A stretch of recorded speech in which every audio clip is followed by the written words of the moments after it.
আমি একটাই কাজ পারি, সেটা হচ্ছে গান গাইতে। তো গান গাওয়ার জন্য স্বীকৃতি পেলাম, খুব ভালো লাগছে। যদিও আমার সবচেয়ে বড় স্বীকৃতি হচ্ছে মানুষের ভালোবাসা। মানুষ ভালোবাসলে আমার মনে হয় সবচেয়ে বড় পুরস্কার। তারপরও অবশ্যই থ্যাঙ্কস জানাতে চাই স্টার বাংলাদেশ অ্যাওয়ার্ড 2025 এত সুন্দর একটা ইনিশিয়েটিভ নেওয়ার জন্য। এবং আমার সাথে যারা অ্যাওয়ার্ড পেলেন তাদেরকে অনেক শুভকামনা জানাই। সঙ্গীতে আজকে আকিব পেলেন এখানে, তারপরে আরো অনেকেই পেলেন। তো সবাইকে আমার পক্ষ থেকে শুভেচ্ছা।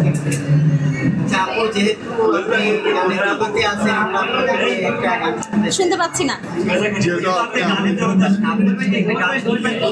এখানে এখানে গান গাইতে পারবো না। আমি কিছুক্ষণ পরে লাইভে যাচ্ছি, সরাসরি টেলিভিশনে গান শোনাবো। এখানে গান গাইতে পারবো না, এখন অনেক আওয়াজ। কবিতা আবৃত্তি তাহলে?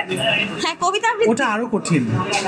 কবিতা আবৃত্তি আসলে ছোটবেলায় তো সবই করতাম, এটা ঠিক। কবিতা আবৃত্তি করতাম, নাচতাম, গান করতাম।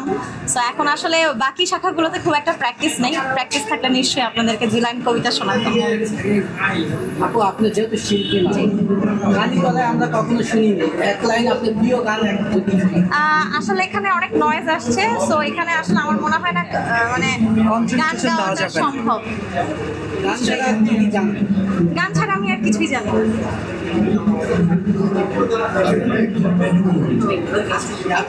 ঈদে তো অনেকগুলো মুভি বের হয়েছে, আপনি কোনগুলো মুভিটা দেখা হয়েছে? সব মুভি দেখেছি।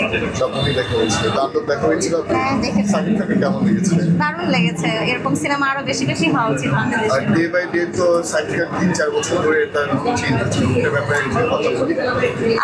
আমি আসলে মানে অ্যাজ অ্যান অডিয়েন্স আমার কাছে ভীষণ ভালো লাগছে ডে বাই ডে উনি যেভাবে করে নিজেকে প্রেজেন্ট করছেন, বা আমাদের দেশকে যেভাবে আমাদের দেশের সিনেমাকে যেভাবে প্রেজেন্ট করছেন, খুব ভালো লাগছে। পাশাপাশি শুধু তাণ্ডব না, আমি হলে গিয়ে সব সিনেমাই দেখি। ঈদে প্রত্যেক ঈদেই আমি সিনেমা দেখি।